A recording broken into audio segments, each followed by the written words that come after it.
What's up, everybody? How you doing? Bobby Simmons is in the building. And as you can see, in the place to be, sitting directly next to me, ladies and gentlemen, it's the one and only beautiful, the real Roxanne is in the building. Here she is. First of all, you look wonderful. Thank you. You look wonderful. And you want to hang out? We got a couple of minutes to hang out, right? Absolutely. I want you to hang out with me for a little bit because everybody's been asking what hut you've been hiding into.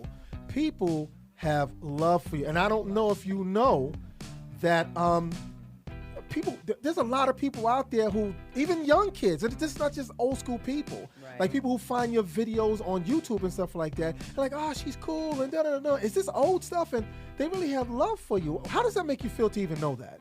It feels great. Right. It really does. I actually, ironic enough, I feel a lot more love now, more so.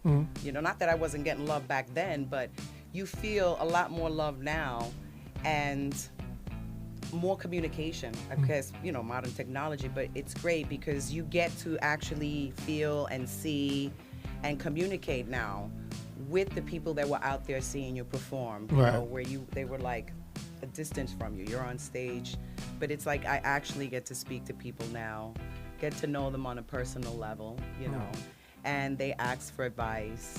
Or there are things that I may say, or there are things that they may say that I'm like, wow, thanks, 'cause I needed to hear that. I needed to read that, or whatever. So it's great. I love it, and I appreciate all the time people take just to say hello. Well, good. Well, they're all saying hello, and we are glad so that you're much. here. So hang tight. We're going to come back with you, and we're going to talk with the real Roxanne, and we're about to get in her business and find out what hut she's been hiding into. Don't disappear, y'all. Check it!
Back here with the one and only legendary, the real Roxanne is in the building. And once again, for those who probably just catching up right now, she is here looking gorgeous.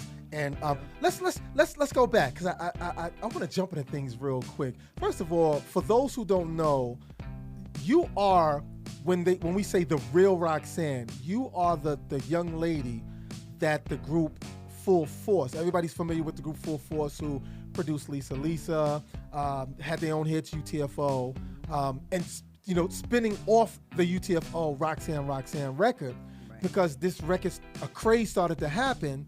They said, well, we have to build a brand, real person, because in the beginning, from what I was told or understand being back there, this wasn't a real person. You tell us, how did you become the real Roxanne? So it started off with the group UTFO, Kango, Doc, educator, rapper, me, rest in peace, Mixmaster, and Full Force. So basically what happened is I knew Paul Anthony from Full Force. We worked across the street from each other. And it's not the story with UTFO, it's actually the story with me and Paul, because when Paul had first spoken to me, I was singing, and I was singing not Mary J. I keep saying Mary J. Blige. Mary Jane Girls, All Night Long. That was one of my favorite songs. So I'm singing. I was a waitress in the diner. Rush hour. Everybody lunched over, and so here comes Paul, says something in regards to me, if I could sing or whatever have you. So I'm like, okay, here's another knucklehead that's about to get on my nerves, because downtown Brooklyn, it can get like that. So I'm like, yeah, I can sing, and what, right? So he's like, whoa, okay, all right, like, slow down. I'm just trying to ask you a question, And then he introduced himself to me, who he was, as if I was supposed to be like, oh, okay. He's like, no, really, honestly, he's like, this group, all right, UTFO, Roxanne. Okay, yeah, I know Roxanne. So that's what happened with that. So I was already I was in a rap group with 3 other guys, and we called ourselves the Choice MCs. And we used to do local, battles and things of that nature. One of the competitions that we won was the Fever. The Gong Show they used to have every Thursday. Yes. Right? Shout outs to Sal, by the way. Yes.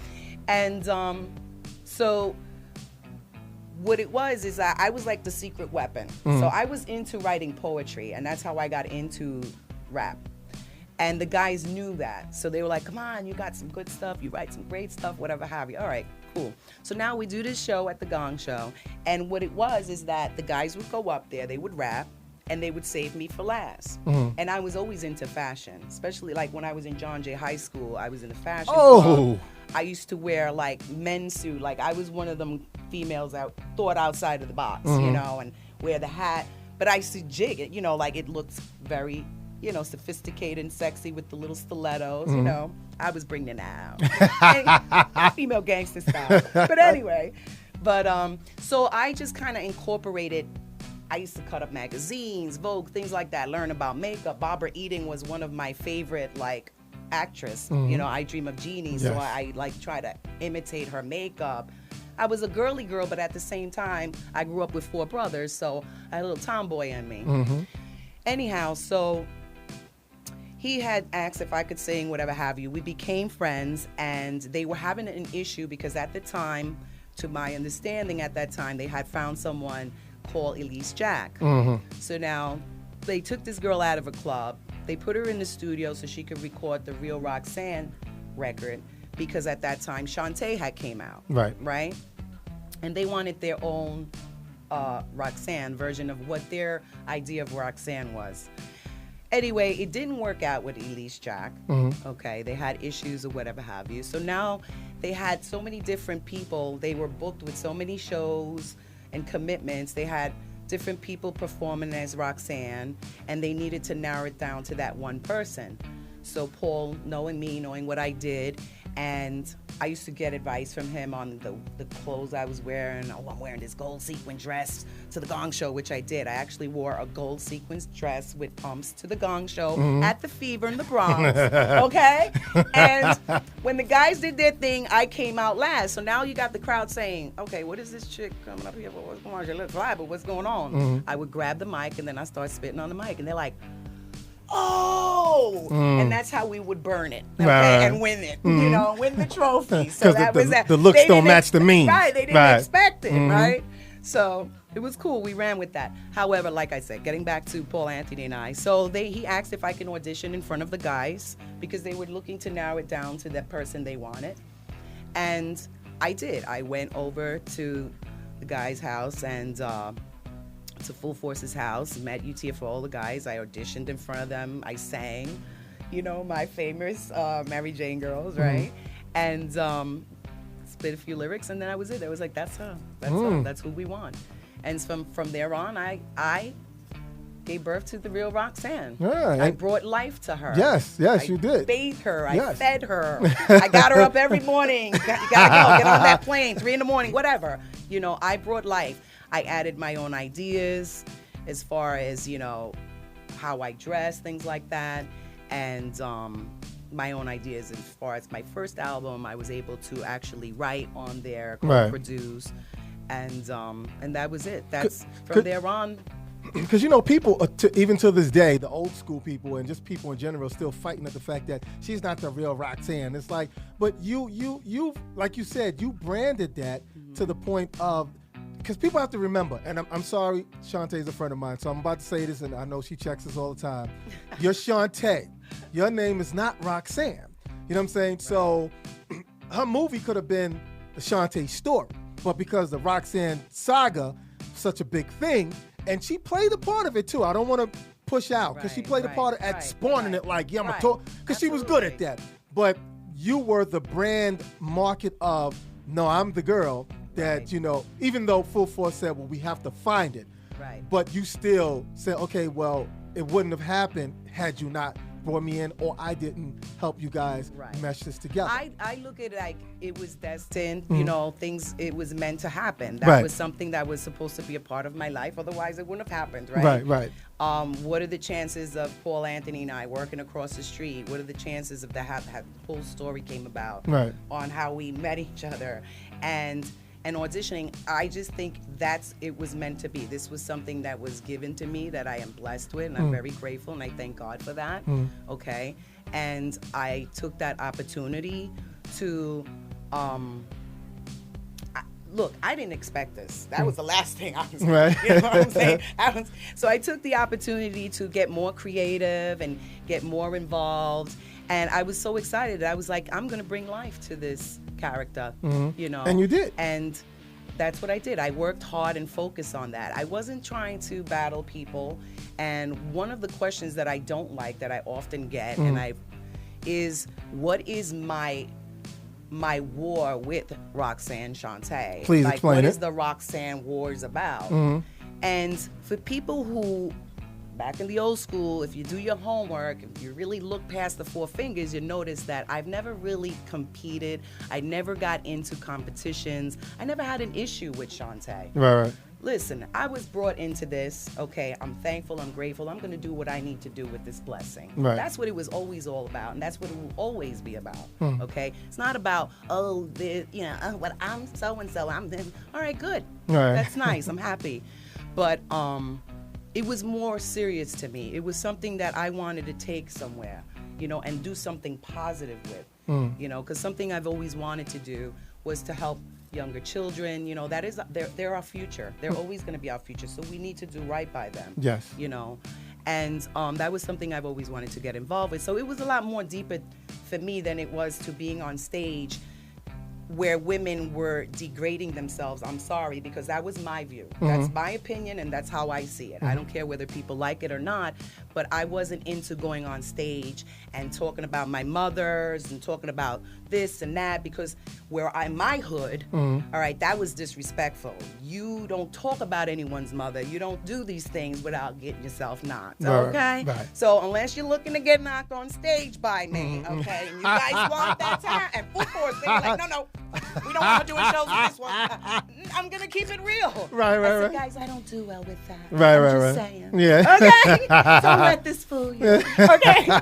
No, but really, it was like, I'm not trying to do all that. Right. So they kept me away from all of that. There were times when I did try to do certain things with her, and she wasn't very cooperative. Well, she wasn't very mature, and I just wasn't feeling that. Honestly. So I was like, you know what, whatever.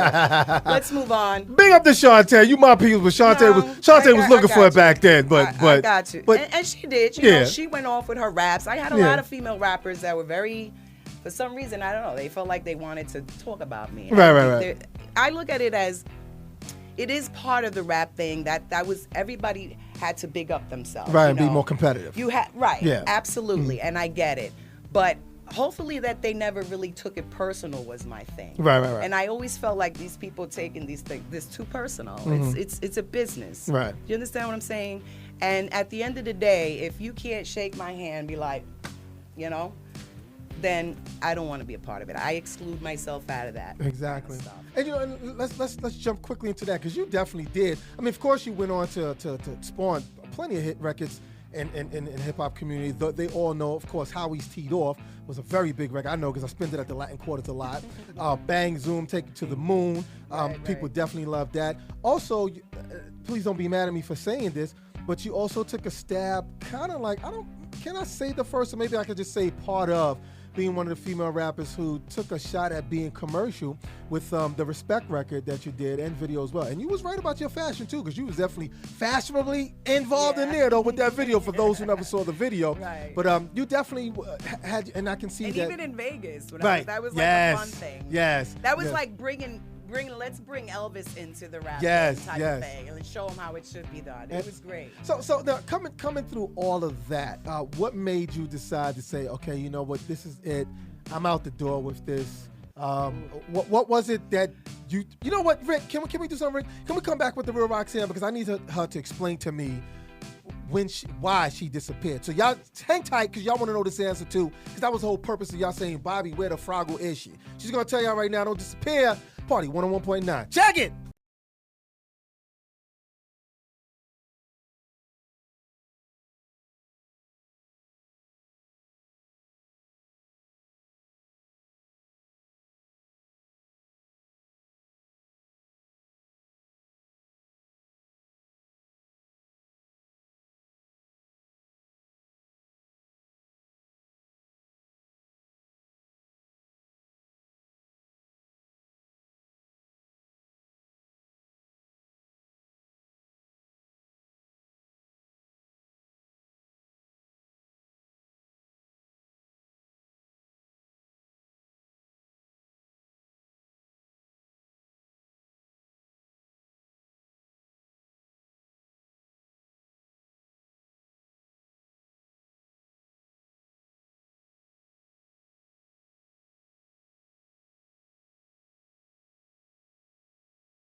All right, welcome back to Party 101.9. My guest still in the building. The Real Roxanne is in the building.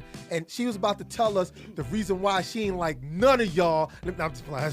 I ain't gonna start that. I was about to start something. They was about to all come back. Yo, Bobby, I want to come on your show because I'm gonna clap back at the Real Roxanne. No, it's not that. That's not what she's saying. No, she definitely ain't in that game no more. You know what I'm saying? But what I am gonna ask you is that after you having these hit songs, Respect, Bang, Zoom, how we see, you put out your album, and then all of a sudden, zip, you disappeared. Please tell us about that moment. There was a second album that came out, right, which was produced by Trackmasters, yes, Red Hot Lovertone, yes, and Chubb Rock. I also, that album, even though it was a great album, I wasn't very supportive of it because of the things that it was saying. Once again, I had two daughters, and I'm going to keep it real like I do. I had two daughters, and I wasn't too crazy about what the message is being sent out. Right. You know, like, you represent, what you say is a representation of yourself, and, you know, it represents you. So my thing was, at that time, it seemed like they wanted to reinvent Roxanne's image, okay? Why is beyond me. However, they were trying to do a sort of like a Little Kim thing with me. Right. Okay. I have this thing with women being exploited and things of that nature, but we won't get into that. However, I was not for it because, one, I had two daughters, and if I didn't really want them to hear my music, then I didn't feel comfortable going out there and letting others, you know, other people's kids listen to it. Right. You know, like, that's how deep I am. If my kids ain't gonna hear it, I'm not gonna go out there and preach it to other people's children. Exactly. That's hypocritical of me, right? So they wanted to reinvent this Little Kim thing, and I'm like, all right, in order for that to work, because controversy sells. Right. This was before Little Kim came out. And you know what? And sexism. No doubt that if that works for her, that's for her. If she can run with that, by all means, do you. You understand? But what's not for me is not for me. And that's the bottom line, right? So I had wrote stuff, and I did stuff with KRS-One, which was called Corruption. Big up to KRS-One, I love you. Another one of my favorites. But anyway, we did a track together. I had flew out to Belgium to do a track with Hugo. I don't know if you remember that. Yeah. So I went out there, and at that time, I was 7 months pregnant. Nobody even knew. Wow. No one knew. Not even the record company. Okay? The way they found out, by the way, is because when I was out there recording, I got sick. I got really sick, and I needed to see a doctor. So I had to, of course, at that point, let them know what was going on, because there were certain medications that I'm not supposed to take, right, being pregnant. So anyhow, so that's how they found. They were like, huh? What? I said, what? Okay. Yeah, like, you guys can tell, or you trying? What, did I just gain weight? But anyway, that's another story. I have a lot of stories. I'm sure you do. I like it's quite interesting. We're going to talk about you before we get out, but go ahead. But anyhow, so I had handed in stuff in regards to AIDS awareness, but I was shot down because they felt that people might get offensive. I didn't think that. My opinion was, no, actually people need to hear about this because they need to be educated on it. Right. And it was, at that time, it was, that's when it was really rising. And I felt that, people needed to be educated about something like that. They said no. Okay, so then next thing you know, Salt and Pepper comes out with Let's Talk About Sex. And not only did they talk about sex, but they got Let's Talk About AIDS. The commercial. So I was like, I'm looking at them. I know a little something about a little something, just saying. But honestly, that there was the struggling woman. A lot of things. I've got a lot of stuff that I wrote. But anyway, I handed this over to Chubb. Somehow, something else came back to me. It was like lyrics, their own lyrics were written. The music was changed. The whole concept of what I had in mind was just changed around. And my thing is, if you want to create a Little Kim, then you got to make this work. That's where I was getting at. Like with Madonna's scandalous, but she makes it work. Right. You understand? If you don't know what you're doing, then this can backfire.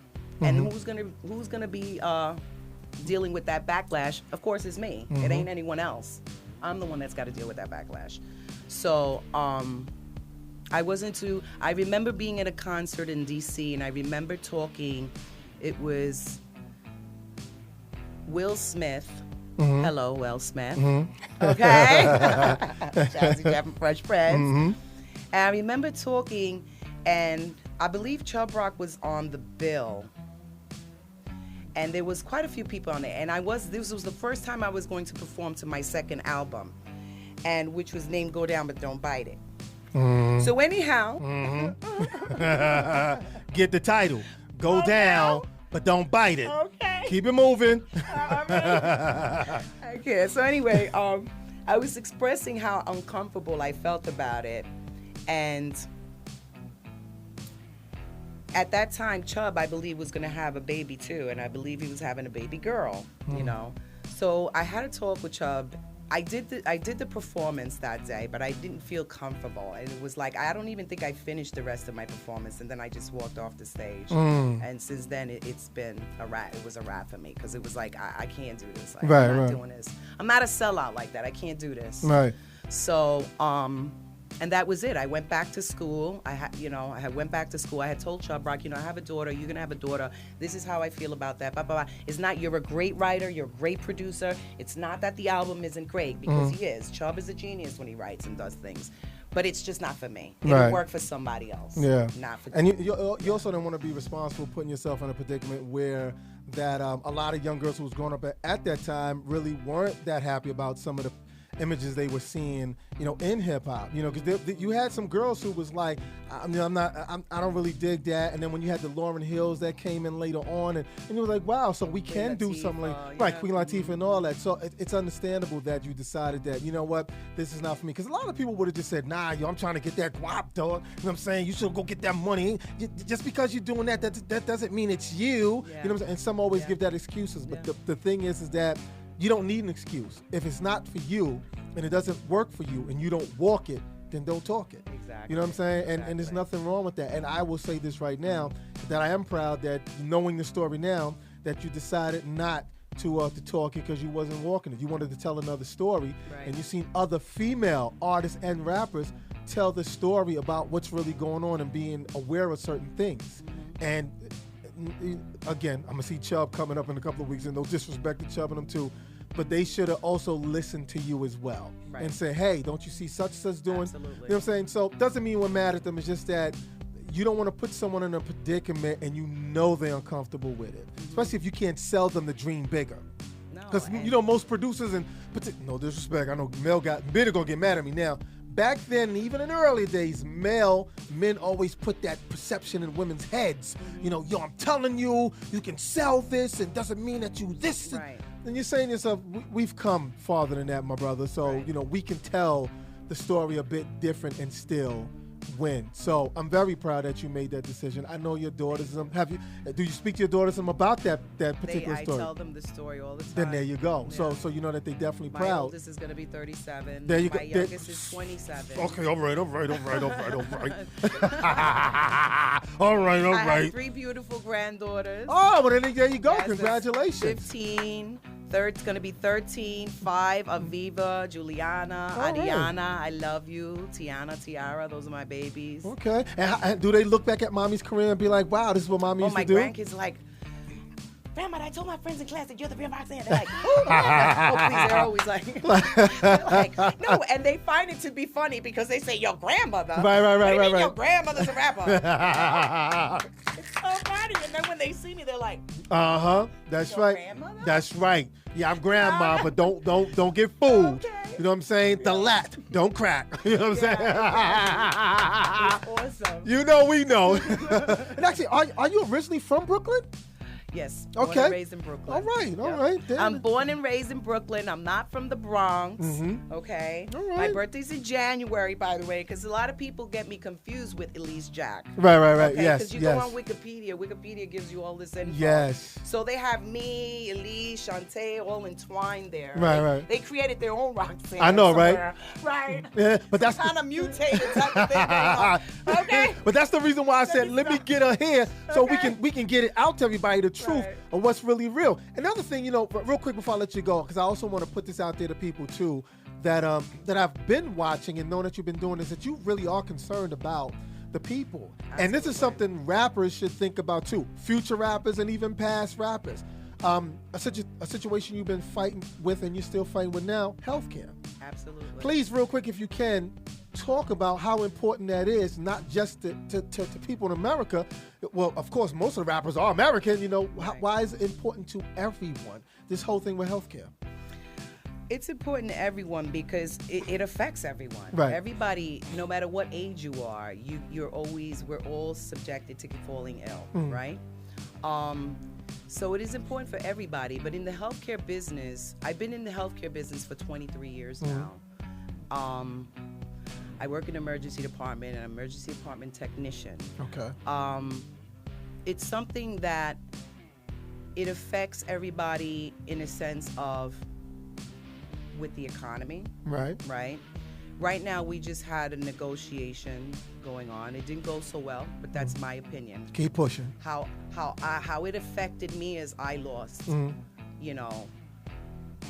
I lost 3 years of my service on top. Like, as of last Friday, put it like this. I had 23 years. 20 years it took for me to have a full pension, okay? And it was just snatched right from my feet the other day, from underneath my feet. So now I have to work 2 more years because it went up from 2060 as far as pension, retirement. Right. I don't know if people know about all this stuff. This is the stuff they're negotiating, wage salaries increases. Healthcare workers work very hard. Put it like this. I'm gonna get to this. It's a different type of war we're battling, all right? And it's the war of diseases, right? When people walk into the emergency department, we don't question what's going on, whatever. We receive you, we accept you, and we take care of you. I'm not allowed to ask any questions other than you're here for me to help you. I'm gonna try to help you the best way I can. Right. All right. Sometimes we come across things where we have to gear up. When they had the Ebola outbreak, that was a serious thing. Right. Okay. And it affects everybody. People get panicked, they're wondering any little symptoms they get. All of a sudden, the ERs get rushed because somebody has a fever or they have a cough, and they think, oh, wait, I might have, So we get swarmed with patients. Sometimes we're taking care of 170 patients a day, things of that nature. And we're putting our lives out there for you. We're on the front line, the service people, healthcare. We're on the front line of this, and we're taking care of you, taking a risk with our own lives and our own health by taking care of you. And when you see that you have these corporate businesses that are making money off of your hard work and sweat. I live the real world, okay? Average work, like no celebrity thing, no. I live the real world. I get up like everybody else, okay, and I earn my keep. Nothing is given to me for free. Proud. They will try to tell me that my pension, I don't pay into it. I pay into my pension by getting up every morning, okay, and going to that hospital and taking care of those people. Yes. All right. I don't sit at home and get free benefits. Okay. That's when I can say I'm getting them for free. No, I get up every day and I go to work and I take care of sick people who depend on me to do the best I can to take care of them and bring them back to their health. Right. Okay. My job is to sustain life, help sustain life, and I work with a team and a group of people to do that. Wonderful people in the ER who bust their back every day, all right? Sometimes short staff, people don't see in this business is short staff, and how it affects the community when we're trying to help hundreds of people coming into the ER and we don't have enough staff to do that. Right. You understand? It affects everybody.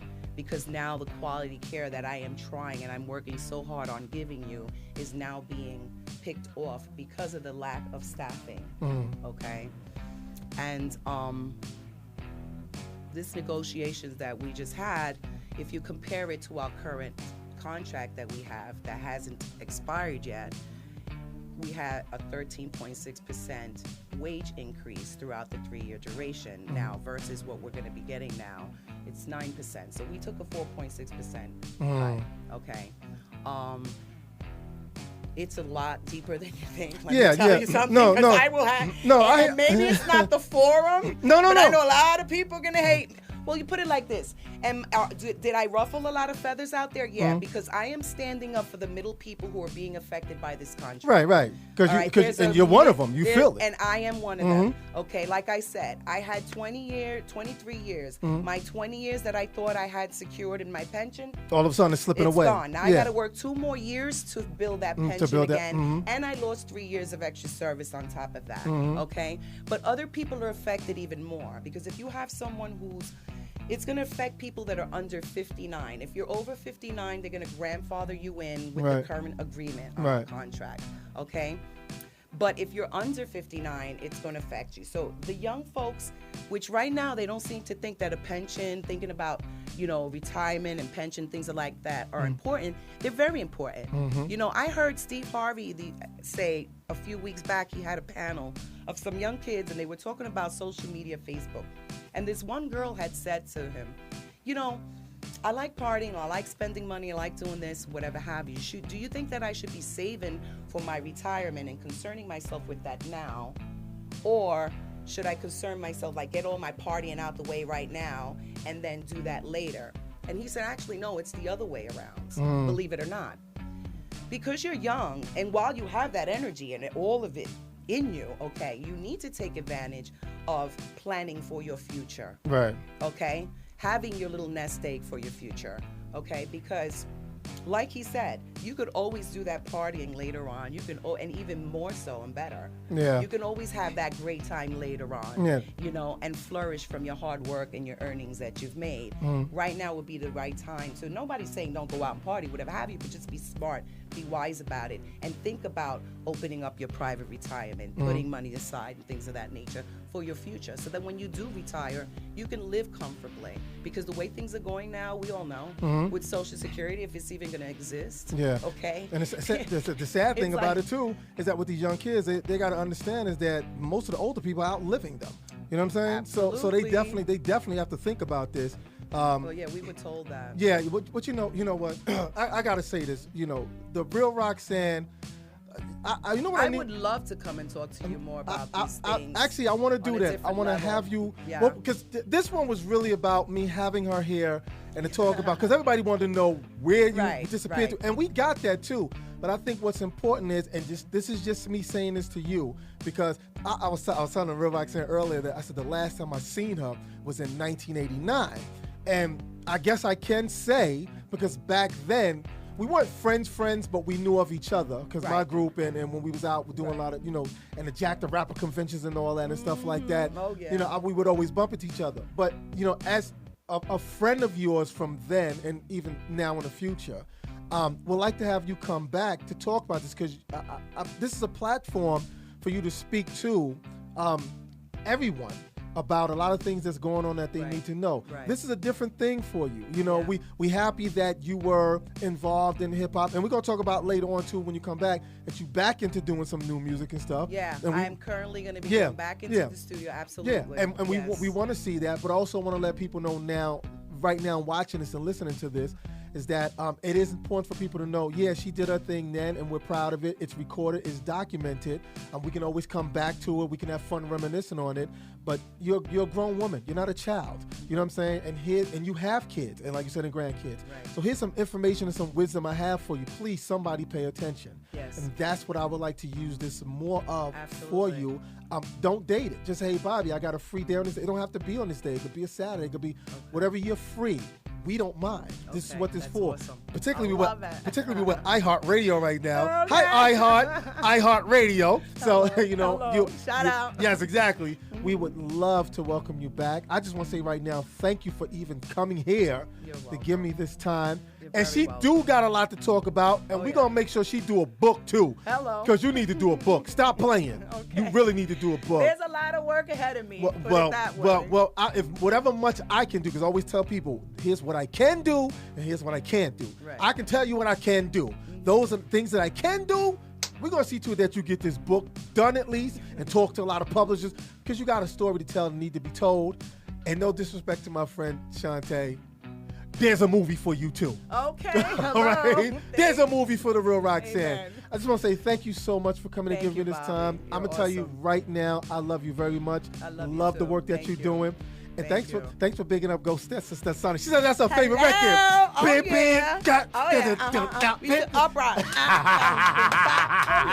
Oh my goodness. Thank you so much. We're gonna have you here again. Ladies and gentlemen, the one and only, the Real Roxanne in the building. Y'all don't disappear. Check it!